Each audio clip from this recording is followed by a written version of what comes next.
பொதுவாக ரிஷபத்தை பற்றி சொல்லணும்னா ரிஷபத்தினோட ராசியாதிபதி யார்? சுக்கிர பகவான். சுக்கிர பகவானுக்கு குரு நட்பு கிரகமா பகை கிரகமா அப்படின்னு கேட்டால் குரு வக்ர பயிற்சி, சனி பயிற்சி இது எல்லாத்தையும் விட ரிஷபத்துக்கு இன்னும் 2 வருஷம் எக்ஸ்ட்ராடினரியாக இருக்குது. ரிஷபம் வந்து பார்த்திங்கன்னா இப்போ எப்பயுமே ரொம்ப சென்சிட்டிவ், ரொம்ப அன்பானவங்க, ரொம்ப வந்து பார்த்திங்கன்னா ஒரு ப்ளசண்ட்டான பர்சனாலிட்டிஸ் எக்ஸ்பெக்ட் பண்ணுறது வாழ்க்கையில். ரிஷபம் மாதிரி ஏமாந்தது 12 ராசியில் எதுவுமே கிடையாது. சனி ஆல்ரெடி லாப சனியாக தான் இருக்குது ரிஷபத்துக்கு. என்ன தொழில் செஞ்சாலும் அதில் லாபங்களை வாரி வழங்கக்கூடிய பொசிஷனில் சனி பகவான் இருக்கார். என்ன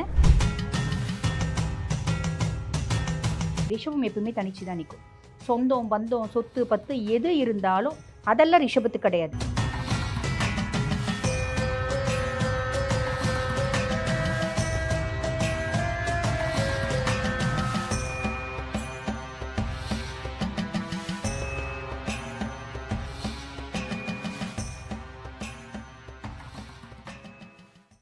ரிஷப ராசிக்கு இந்த குரு வக்ர பயிற்சி பலன்கள் எப்படி மேம் இருக்குது?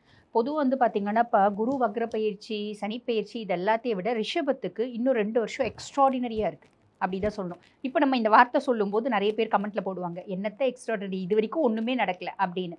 அதுக்கு ரீசன் என்னென்னாப்பா, அவங்க சுய ஜாதகத்தில் அவங்களுக்கு வந்து தசநாதன் நல்லா இல்லாமல் இருக்கலாம். இப்போ நானும் ரிஷபராசி ரிஷப லக்னம் தான்ப்பா. ஆனால் நானே வந்து பல பதிவுகளில் சொல்லியிருப்பேன், ரிஷபராசிக்கு கோச்சார பலன் எக்ஸ்ட்ராடினரியாக இருக்குது. எனக்கு இன்னும் அந்த மாதிரி இல்லை அப்படின்றத விட எனக்கு அந்த மாதிரி இருக்க வாய்ப்பு கிடையாது. காரணம் என்ன அப்படின்னா, நான் சனி திசையில் இருக்கேன். சனி சுய ஜாதகத்தில் என்ன பாவத்தில் இருக்கான் அதை பார்க்கணும். நல்ல பாவத்தில் இருக்கான் அப்படின்னா என்ஹான்ஸ் பண்ணிவிடுவான். நல்ல பாவத்தில் இல்லை அப்படின்ற பட்சத்தில் நம்மளுக்கு ரிஷபத்துக்கு என்ன சூப்பராக இருக்குது அப்படின்னாலும் எங்களை மாதிரி ஜாதகத்தில் தசை நல்லா இல்லை, வலுவிழந்து இருக்குது அப்படின்ற பட்சத்தில் ஒரு 40% to 50% இம்பேக்ட் இருக்கும். ஆனால் still we have to wait. இன்னும் 2 வருஷம் இருக்குது இல்லைங்களா, அந்த 2 வருஷம் நம்ம காத்துட்டுருக்கணும் அப்படின்னு சொல்லலாம். இப்போ நான் முன்னமே சொன்ன மாதிரி, அதாவது 2 பகுதிகளை நம்ம இந்த குரு வக்ர பயிற்சி பலனை பிரிச்சுக்கலாம். இந்த 2 பகுதிகளில் வந்து பார்த்திங்கன்னா நவம்பர் 11 to டிசம்பர் 5 குரு பகவான் எங்கே இருக்காரு ரிஷபராசி அன்பர்களுக்குன்னா 3ஆம் பாவம், இளைய சகோதர தைரியஸ்தானம். இப்போ நிறைய பேருக்கு இப்படி சொல்லும்போது, ஐயோ ரிஷபத்துக்கு 3ஆம் பாவம் அப்படின்றது மறைவு ஸ்தானம்ப்பா. மறைவு ஸ்தானத்தில் இருக்கானே, அப்போ வந்து நம்மளுக்கு கெடு பலன்களை கொடுப்பானா? ஸ்தான பலம் இல்லையே அப்படின்னு கேட்டால் ஒரு விதத்தில் ஸ்தான பலம் கிடையாது தான்ப்பா. ஆனால் பொதுவாக ரிஷபத்தை பற்றி சொல்லணும்னா ரிஷபத்தினோட ராசியாதிபதி யார்? சுக்கிர பகவான். சுக்கிர பகவானுக்கு குரு நட்பு கிரகமா பகை கிரகமா அப்படின்னு கேட்டால் பகை கிரகம் தான். பகைவன் எங்கே இருந்தால் என்ன இருக்குது இல்லையா? நீ மறைஞ்சு போனால் எங்கே இருக்குது? இப்போ எனக்கு உன்னை பிடிக்கல, நீ என் பக்கத்துலேயே இருந்தால் என்ன இருக்குது, நீ மறைஞ்சு போனால் என்ன இருக்குது? இன்ஃபேக்ட் நீ என் பக்கத்துலேயே இருக்கிறத விட நீ மறைஞ்சு இருந்தால் தான் எனக்கு சந்தோஷம் இல்லையா? அந்த மாதிரி இவங்க எடுத்துக்கலாம். இப்போ லேமென்ஸும் புரிஞ்சுக்கிற மாதிரி சொல்லலாம், அந்த மாதிரி எடுத்துக்கலாம். பியாண்ட் தட் அவர் மறைவில் இருந்தாலும் அவரோட பார்வை பலம் அப்படின்றதுலாம் இருக்க தான் செய்யுது. இப்போ நம்மளுக்கு ரிஷபத்தை பொறுத்த வரைக்கும் எப்படி இருக்கும் அப்படின்னா, ஒரு மன ரீதியான ஒரு குழப்பம் இருக்கும். ரிஷபம் வந்து பார்த்திங்கன்னா இப்போ எப்பயுமே ரொம்ப சென்சிட்டிவ், ரொம்ப அன்பானவங்க, ரொம்ப வந்து பார்த்திங்கன்னா ஒரு ப்ளசண்ட்டான பர்சனாலிட்டிஸ் எக்ஸ்பெக்ட் பண்ணுறது வாழ்க்கையில். ரிஷபம் மாதிரி ஏமாந்தது 12 ராசியில் எதுவுமே கிடையாது. அந்த அளவுக்கு ஏமாந்தது. அன்பு மட்டுமே அவங்களுக்கு பிரதானம். ஏதாவது ஒரு வேலை கொடுக்குறீங்க அப்படின்னா ரொம்ப சின்சியராக செய்வாங்க. அதனோட சிம்பிள் நீங்கள் பார்த்தீங்கன்னா காளமாடு, அதை செக்கு மாடு மாதிரி உழைக்கிறதுக்கு ரிஷபத்தால் முடியும். ஆனால் பெருசாக பிரதிபலன் எதிர்பார்க்க மாட்டாங்க. இந்த கூட்டி கழிச்சு பிஹேவ் பண்ண பிளான் போடலாம் ரிஷபத்துக்கு தெரியாது அப்படின்லாம்.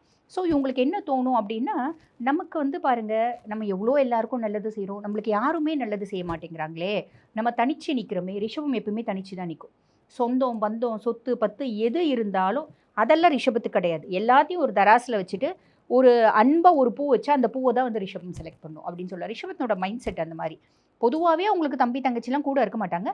இந்த காலகட்டம் அவங்களுக்கு தோணும், யாருமே இல்லையே, நம்ம அனாதியாக இருக்குமே, நம்மளுக்கு வந்து எல்லாம் இருந்தும் இல்லாத மாதிரி தோணுதே அப்படின்ற மாதிரிலாம் தோணும். பட் பியாண்ட் தட் ரிஷபம் புரிஞ்சுக்கணும், ரிஷபத்துக்குனுடைய வாழ்க்கை வந்து சாதிக்கிறதுக்கு ரிஷபம் இந்த அன்கண்டிஷனல் லவ்வை எக்ஸ்பெக்ட் பண்ணுவாங்க.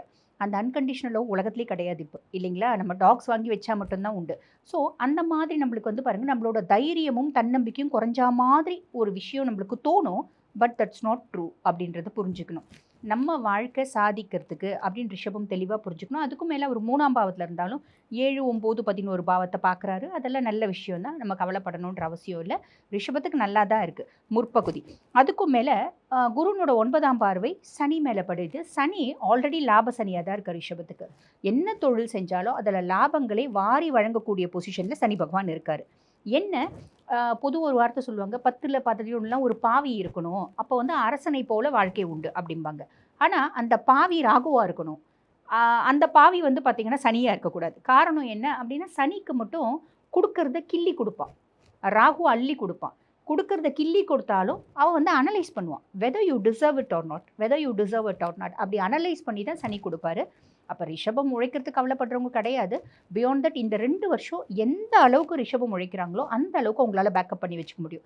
2 வருஷத்தும் கழிச்சு ரிஷபத்துக்கு 7 நாட்டு சனி வரும். ஸோ ரிஷபத்தை பொறுத்த வரைக்கும் எவ்வளோ பார்த்துட்டாங்க, இதுவும் பார்த்துருவாங்க. பட் பியாண்ட் தட் இந்த 2 வருஷம் சூப்பராக இருக்குது ரிஷபத்துக்கு அப்படின்னு தான் சொல்லணும். கொஞ்சம் காம்ப்ளிகேஷன்ஸ் இருக்குது அப்படின்னாலும் சுய ஜாதகத்தில் தசை நல்லா இல்லை, அதுலேயும் 40 to 50% நல்லது நடக்கும். கவலைப்பட வேண்டாம். ஸ்டில் 2 வருஷம் இருக்குது. ஸோ நம்ம வெயிட் பண்ணணும் அப்படின்னு சொல்லலாம். இது முற்பகுதி தம்பி. பிற்பகுதி அப்படின்னும் போது டிசம்பர் 5 to மார்ச் 11, 2026 வரைக்கும் ரிஷபத்துக்கு குரு வந்து பார்த்திங்கன்னா 2ஆம் பாவத்திலே வந்துடுவார். தன குடும்ப வாக்குஸ்தானம் மிதுனத்திலே வந்துடுவார். அப்போ வீட்டில் வந்து பாருங்கள் வசதி வாய்ப்பு அந்தஸ்து சந்தோஷம் குதூகலம் மகிழ்ச்சி எல்லாமே இருக்கும். ஆனால் சின்ன சின்ன காம்ப்ளிகேஷன்ஸ் அப்படின்றது இருக்கும். ஒன்றும் இல்லைப்பா, இப்போ நம்ம வீட்டில் வந்து ஒரு விசேஷம் செய்கிறாங்க அப்படின்னு வச்சுக்கோங்களேன். ரொம்ப சிம்பிளாக சொல்லணும் அப்படின்னா, ஒரு நிச்சயதார்த்த ஃபங்க்ஷன் நம்ம வீட்டில் செய்கிறாங்க. நம்ம மண்டபம்லாம் செய்யலை, வீட்லேயே செய்கிறோம். வீடு நல்லா பெருசாக இருக்குது. அப்போ அந்த நிச்சயதார்த்தம் ஃபங்க்ஷன் நல்ல கௌரவமாக மரியாதையாக எல்லாரையும் கூப்பிட்டு சாப்பாடெலாம் போட்டு சந்தோஷமாக வழி அனுப்பி வைக்கிறதுக்கு முன்னாடி நம்ம வீட்டில் ஒரு அரசல் பொருசலாக நிறைய விஷயங்கள், நிறைய வாக்குவாதங்கள், நிறைய குழப்பங்கள் இதெல்லாம் நடக்கும் பார்த்தீங்களா. ஆனால் கடைசியில் நல்ல சந்தோஷமாக தான் முடியும். அந்த மாதிரி இந்த 2ஆம் பாவத்தில் வக்ரகதி அடைஞ்சிருக்க குரு பகவான், தன குடும்ப வாக்குஸ்தானத்தில் வக்ரகதி அடைஞ்சிருக்க குரு பகவானால் குடும்பத்தில் சின்ன சின்ன வந்து பார்த்திங்கன்னா ஒரு குழப்பங்கள், ஒரு பிரச்சனைகள், ஒரு வாக்குவாதங்கள் அதெல்லாம் வரும். ஆனால் அதனோட எண்டு வந்து பார்த்திங்கன்னா ஒரு நல்ல ஒரு ரிசல்ட்டாக தான் அமையும் அப்படின்னு சொல்லலாம். அதுக்கு தான் நல்லா புரிகிற மாதிரி இந்த ஒரு எக்ஸாம்பிள் நான் சொன்னேன். புரியுதுங்களா?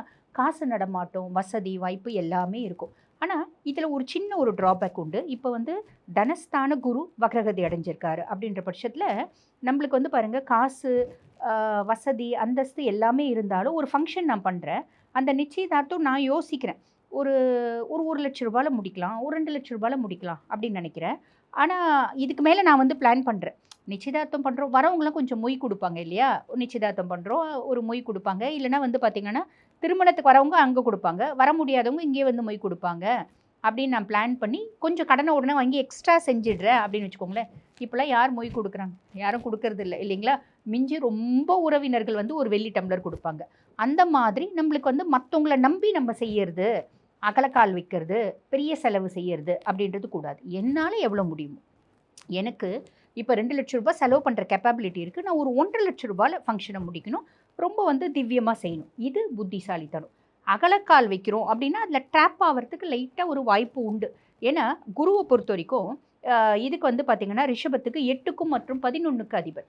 அப்போ அஷ்டமாதிபதியும் அவன் தான், லாபாதிபதியும் அவன் தான். அப்போ அவன் வந்து இப்போ வீக்காக தான் இருக்கான். பியாண்ட் தட் நம்ம இந்த விஷயத்தில் கொஞ்சம் காஷியஸாக இருக்கணும் அப்படின்றது நல்லதுப்பா. காஷியஸாக இருந்தால் இந்த குரு வக்ர பயிற்சி காலகட்டம் நல்லது தான் நடக்கும். குடும்பத்தில் சந்தோஷம் மகிழ்ச்சி எல்லாமே இருக்கும். நம்ம வந்து கொஞ்சம் அவசரப்பட்டு அகலக்கால் வைக்காமல் இருந்துக்கும். ரொம்ப சிம்பிள்ப்பா. இந்த ரிஷபராசி நேயர்கள் இந்த குரு வக்ர பயிற்சி காலங்களில் வந்து எந்த கோவிலுக்கு சென்று வழிபடுவது சிறப்பாக இருக்கும்? இது குரு வக்ர பயிற்சிக்குன்னே இல்லை, அடுத்த 2 வருஷத்துக்குமே வந்து பார்த்திங்கன்னா ரிஷபம் செய்ய வேண்டியது அம்பிகையை வழிபாடு பண்ணும். ஏன்னா ரிஷபம் வந்து அவங்க வந்து டெஸ்டினி நோக்கி போகிறாங்க, சக்ஸஸ் நோக்கி போகிறாங்க. நிறைய ரிஷபராசி வந்து ஒரு பெரிய லெவலில் சக்ஸஸ் ஆக போகிறாங்க அப்படின்றது உண்மை. இப்போ தொழிலே செய்யாதவங்க கூட கண்டிப்பாக வந்து ஒரு சின்ன தொழிலாவது ஆரம்பிக்கணும். அவங்களுக்கு வருமானம் அப்படின்றது வரக்கூடிய காலகட்டம். அப்போ சக்ஸஸ் அப்படின்னாலே அங்கே எந்த தாயாரோட வழிபாடு, யாரோட வழிபாடுனா அம்பிகையோட வழிபாடு. அம்பிகையினோட வழிபாடுலையும் நம்ம வந்து பார்த்திங்கன்னா மைஷாசுர மர்தினி ஸ்லோகம் பாராயணம் பண்ணுறோம் அப்படின்னா that's the Mantra for success. யார் ஒருத்தர் பாராயணம் பண்ணாலும் வெற்றியை நோக்கி அப்படின்னு சொல்லலாம். இது தினம்தோறும் பாராயணம் பண்ணுறது உத்தமமான பலன்களை கொடுக்கும்பா.